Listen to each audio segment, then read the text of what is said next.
एक चेतना सबके भीतर सबको वही चलाए। जब उसने मिलाना होता है तो खुद ही पूजा पाठ करता है। जहाँ भक्त है वहाँ सच्ची भक्ति है। वह खुद ही भक्त है और खुद ही भगवान है। आपे अलग होए अपने से, आपे फिर मिल जाए। जब वो देखता है हजारों जन्म हो गए इसे अलग हुए, तो वह मिल जाता है। जब जीव भगवान को पा लेता है, तब उसे मालूम होता है कि मैं उसका ही अंश हूँ। मैंने प्यार नहीं किया, उसने मुझसे प्यार किया। तो सबसे बड़ी बात अहम है, उसको निकालो। यदि अहम है तो हम कुछ नहीं कर सकते। किसी का होने के लिए अपने आप को मिटा देना है, इसको समझो। जब तक हम उस एक के होकर नहीं रहते, तब तक जन्म मरण का छुटकारा नहीं हो सकता। जब तक हम 100 में से 100 बाबा के होकर नहीं रहते, तब तक छुटकारे की कोई सूरत नहीं। बाबा जैसे चलाते हैं चलते जाओ। महाराज अभी भी बताते हैं, जिनकी सच्ची भक्ति है वो सुबह से शाम होने का इंतज़ार करते हैं। कच्चे धागे कहते हैं एक दिन नहीं गए तो क्या होता है। जैसे ही यह विचार मन में उठता है, उसी समय बाबा दया का हाथ खींच लेते हैं। कहते हैं तू एक दिन रुकता है, मैं तेरे महीने का रास्ता बंद करता हूँ। तेरे को मेरी ज़रूरत है, मेरे को तेरी ज़रूरत नहीं। कहते हैं बेटा आराम से घर बैठ, जब काल आएगा तो मैं भी आराम से आऊँगा। तो दृढ़ होकर रहो, एक के होकर रहो। मौज मजे की तरफ देखोगे, दुनिया को देखोगे तो 4 ठोकरें पड़ेंगी, तब ख्याल आएगा जाएगा कहाँ। उसके द्वार के बिना कोई द्वार नहीं है। जब तक उसकी शरण ले रहे हैं, कितने भी शारीरिक दुख आ जाएं, उसकी रक्षा का हाथ हमारे ऊपर आता है। जब हमारी गलती होती है तब हाथ छूट जाता है। कर्म खूब पिटाई करते हैं, तब कर्मों की मजबूत पकड़ आती है। ये पूर्ण सच्चाई है। बाबा कहते हैं जीव को अहंकार होता है तो कर्म उसे खूब पिटाई देता है। जब निरअहम में रहता है तो कर्म नीचा हो जाता है। ये ही समझोगे तो आपका जीवन बनेगा। तब आपका कर्म थोड़े थोड़े में कटेगा। अंदर का मर्म बता रहा हूँ। यदि जीवन में सुखी रहना है तो दीन होकर रहो। फिर बीमारी, रोग, नुकसान थोड़े थोड़े में कटेंगे। जो सिर उठाएगा तो कुल्हाड़ा आया उसके ऊपर, इसको समझो। किसी के घर में चोर घुसा हो तो वो कितना लूट लेता है। हमारे घर में चोर घुसा है, हम पहचान नहीं पा रहे हैं। जहाँ बाबा का स्थान है वहाँ तो माया रूपी चोर घुसा है। जब तक वो निकलेगा नहीं, बाबा बैठेंगे कैसे। सोचने की बात है। घर में चोर घुसा हो तो कितना खतरा होता है। चोर सब कुछ लूट कर ले जाएगा। हमारा मन जो बाबा के लिए है, उसमें चोर रूपी माया को अंदर क्यों जाने देते हो। तो इस चोर को निकालो। इस घर का मालिक केवल बाबा साईंनाथ है। माया को घुसा रखा है, काम कैसे बनेगा। चोर निकलेगा कैसे। जब हमें बाबा से प्यार होगा तो चोर अपने आप निकलेगा। तो प्रेम करो बाबा साईनाथ के साथ, वह चोर अपने आप निकलेगा। यदि चोर से प्रेम कर बैठे तो बाबा आएंगे कैसे? बाबा से प्रेम कैसे होगा? इसको समझो, अपना जीवन अर्पण करना पड़ेगा। ये जीवन संसारी मौज मजे के लिए नहीं है। ये चोर हानि करता ही है। अपने आप को समझाना है कि हम काहे के लिए आए हैं। क्या लखपति करोड़पति बनने के लिए? लखपति करोड़पति बनने वालों की कोई गति नहीं। इनकी दुर्दशा नज़दीक से देखो तो मालूम होगी। बेटा सोचता है बाप कब मरेगा और उसका पैसा मुझे मिलेगा। हम जो रूखा सूखा खाते हैं उनके नसीब में ये भी नहीं रहता। किसी को कुचलने में ये लोग नहीं डरते। कितना पाप बटोरना पड़ता है, कितना नरक भोगना पड़ता है। आसानी से पैसा नहीं आता। क्यों न हम बाबा के अर्पण हो जाएं। कब्र सामने दिख रही है, आधा शरीर अंदर जा चुका है, फिर भी मन करता है 4 पैसे और कमा लें। ये मायावी लोगों का हाल है। बाबा बताते हैं हमने लखपति करोड़पति नहीं बनना, हमने बाबा को पाना है। जिस स्थिति में तू रखे उसी में हमने आनंद से रहना है। अपना जीवन अर्पण करना पड़ेगा, फिर चोर निकलेगा। पैसा बटोरना हमारा काम नहीं है। हमने तो बाबा को पाना है। तो जब तक ये चोर निकलेगा नहीं तब तक बात बनेगी नहीं। चोर घुसा है तो खतरे की निशानी है। लात मार दो बाहरी संसारी मतलबी वासनाओं को। आज मुझे ये चाहिए वो चाहिए, इसकी कोई हद ही नहीं है। जब वासना उठती है तो मुंह काला हो जाता है, मुंह की रंगत बदल जाती है, सच्चाई छिप जाती है। केवल गुरु इस मर्म को जानते हैं, मनुष्य बुद्धि नहीं जानती। केवल जो भगवान ने दिया है रूखा सूखा खाओ और आनंद में रहो, नहीं तो जन्म मरण से छुटकारा नहीं पा सकते। अगर हमारे मन में वासना है तो हम बाबा के बच्चे कहलाने के लायक नहीं हैं। हम बाबा के नाम पर धब्बा हैं। उन्होंने तो हमें अमृत पिलाया है, हम विष पी रहे हैं। सबको सोचने की बात है। सब के सब इस बीमारी के मरीज हैं। जब तक हम अपना स्वार्थ देख रहे हैं तब तक प्रीत नहीं आती। जब तक मन में वासनाएं हैं तो प्रीत कैसे आएगी? हमें 16 आने में से 16 आने देना है, 100 में से 100 देना है। यदि हम 50-60 भी दुनिया को दे रहे हैं तो भी बात नहीं बनती। हमने अपने आप को खतरे में रखा है, फिर भी हम अपने आप को खतरे से बाहर समझते हैं। बाबा की दया तो हमारे ऊपर हो ही रही है। अगर वासना है तो दया नहीं मिलेगी। निकालो वासनाओं को, नहीं तो खतरा है। न जाने किस पल काल आ जाए। लाखों जन्मों के बाद ये मौका मिला है। खो दोगे? किनारा सामने दिखाई दे रहा है, फिर डूबना चाहोगे क्या? शरणागति ही एक ऐसी चीज है जिससे हम भगवान को पा सकते हैं।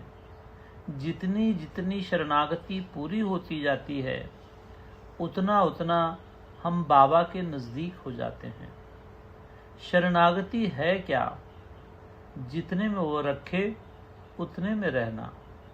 1 में रखे तो 1 में रहना है, 10 में रखे तो 10 में रहना है, 1000 में रखे तो 1000 में रहना है, बीमारी में रखे तो बीमारी में रहना है, सेहत में रखे तो सेहत में रहना है, मान में रखे अपमान में रखे शिकायत नहीं करना। ये स्थिति जब आती है तब बात बनती है। ये शरणागति बोलना सबसे आसान है।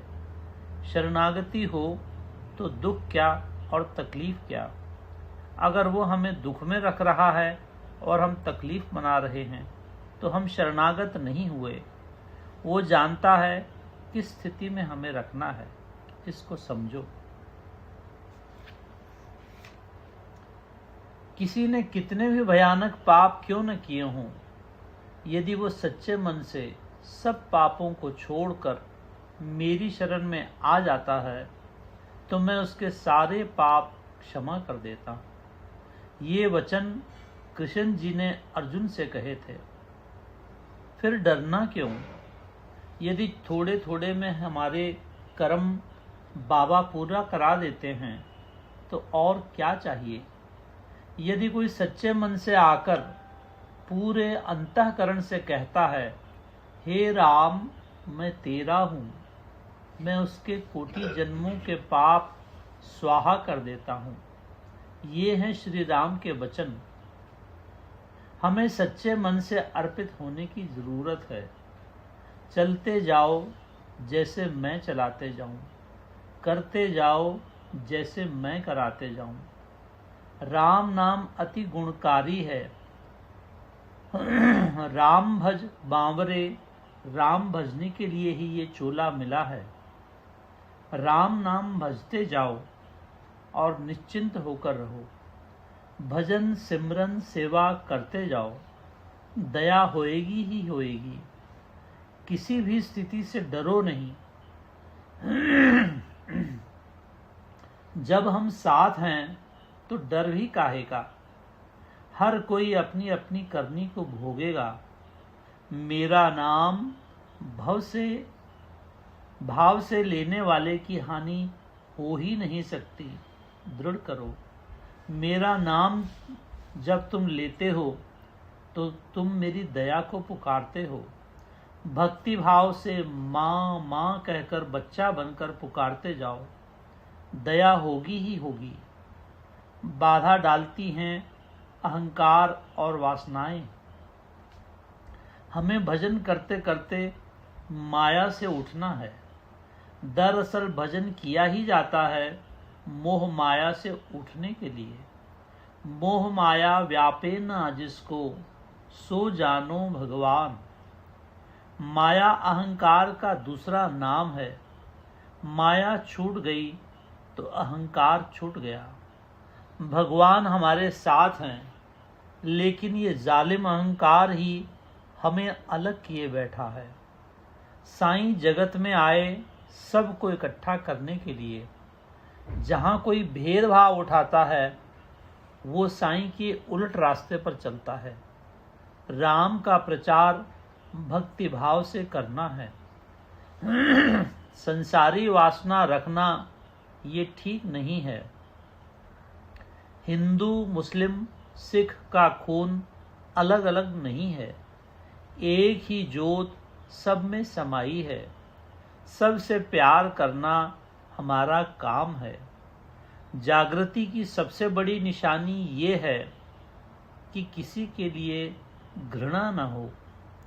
हमारे अंदर से प्रेम उमड़कर हर प्राणी को पहुंचना चाहिए। भजन में रंगे रहो। सच्चे मन से भजन करते रहो। भजन से पाप कटता है। भजन से कर्म कटता है। जितना भजन करोगे कर्म थोड़े थोड़े में कट जाएगा। इधर उधर की बातें मत सुनो। मेरे वचनों में विश्वास रखकर जीवन व्यतीत करो। पूरे मन से सेवा के कार्य में लगे रहो। सारे संसार का कूड़ा करकट धो रहे हो तो कुछ तो तकलीफ उठानी पड़ेगी ना। जीवों की भलाई के लिए कुछ तो तकलीफ उठा लो। लाखों जन्म बीत गए, हरि को पाने का अब मौका आया है। अब हरि को पा लेना चाहिए। सच्चे मन से हरि को याद करते जाओ। उनकी सेवा प्रचार करते जाओ। फिर किसी चीज से डरो नहीं। जो हरि सेवा में लगे हैं उनकी रक्षा अवश्य होएगी। चिंता की कोई बात नहीं। हमारा खेल होना लाजमी है। हर मंत्र उच्चारण से कर्म कटता है। नाम सिमरन में मन लगाना चाहिए। न भी लगे तो भी मंत्र उच्चारण करते जाना चाहिए। पीड़ तो पीड़ ही है, अपनी हो या पराई हो। दूसरों की पीड़ को समझना चाहिए। किसी की भी हानि नहीं करना चाहिए। सबका भला सोचना चाहिए। किसी का भी बुरा मन में नहीं आने देना चाहिए। दूसरों की सेवा करना है। सबके रखवारे साईं हैं। जो सच्चे मन से दूसरों की सेवा करता है उसका उद्धार होने ही वाला है। लाखों जीव अमृत पी रहे हैं। दिन ब दिन प्रचार बढ़ते जा रहा है। करते जाओ जैसे मैं कराते जाऊं। जो इच्छा में रहते हैं उनकी बराबर रक्षा होती है। इच्छा को भंग करने से जीव की हानि होती है। इच्छा की पूर्ति में ही जीव का कल्याण है। हर कोई अपने अपने संस्कारों के अनुसार चल रहा है। किसी को दोष देना बनता नहीं। हर कोई अपने अपने ढंग से आगे बढ़ रहा है। हर किसी को अनुभव दे देकर आगे बढ़ाया जा रहा है। सकल जगत अपने अपने ढंग से बढ़ते जा रहा है। जिन पर दया होती है वे ही 84 से छूट सकते हैं। जो हो रहा है ठीक हो रहा है। पूरा मन सेवा में लगाओ। सेवा होती जाएगी तो कर्म अपने आप कटता जाएगा। कर्मों की गति न्यारी है। चलते चलते मुश्किलों से डरो नहीं। मुश्किलें जीव के कल्याण के लिए आती हैं। हर मुश्किल निर्मल करके जाती है। जो भगवान के अर्पित होकर रहते हैं मुश्किलें उनका कुछ बिगाड़ नहीं कर सकती। हीरे मोती माल खजाने तो सब चाहते हैं, पर श्री हरि को कौन चाहता है? जो श्री हरि को चाहता है सो पा लेता है। अपना अपना कर्म पूरा करना जीव का काम है। उससे आगे माया में फंसना नहीं। भगवान के घर में आकर सबके साथ न्याय होता है। जो सच्चे मन से अर्पित होकर रहते हैं उनकी रक्षा भी होती है। कर्म पूरे हुए बिना आगे जाना ठीक नहीं है। बोझा सिर पर रह जाता है, फिर आगे तकलीफ उठानी पड़ती है। अपना कर्जा चुकाकर फिर आगे जाना चाहिए। न्याय यहाँ भी है, आगे भी है। यहाँ पर न्याय में माँ की दया मिलती है। इस बात को अच्छी तरह से समझने का है। भजन किसी भी हालत में छोड़ना नहीं चाहिए। भजन जीव के काम आता है। संसार की फिजूल बातों में पड़कर अपना समय जाया नहीं करना चाहिए। जहाँ भजन में बाधा आती है वहाँ जाना भी नहीं चाहिए। भजन ही हमारा सच्चा धन, सच्ची संपत्ति है। भजन पूरे मन से करते जाओ। हरि का नाम लेते जाओ। माई का सिमरन करते जाओ। तकलीफों से डरो नहीं। तकलीफें जीव के कल्याण के लिए आती हैं। जीव जब दूसरी चीजों से उठ जाता है तो रोग शोक भी ढीले पड़ जाते हैं। पर सेवा में जितना समय बिताओगे उतना तुम्हारा कर्म कटता जाएगा। हर स्थिति को स्वीकार करते चलो। यही तो सच्ची शरणागति है। किसी भी स्थिति से घबराओ नहीं। मुझ पर पूरा विश्वास रखो। मैं सबकी रक्षा करता हूँ। कर्म पूरे कराना लाजमी है। रक्षा का हाथ पहले दिया जाता है, कर्म बाद में। इसको अच्छी तरह से समझने का है। जब ही तप है। जितना तप करोगे उतना कर्म करते चले जाएंगे। दूसरों का भला करते जाओ। अपना जीवन अपने आप उठ जाएगा। सत सेवा में पूरा मन लगाओ। जन्म जन्मांतर के संशय दूर हो जाएंगे, अंतरंग में प्रकाश हो जाएगा। इस सच्चाई को समझना है। सद्गुरुनाथ महाराज की जय।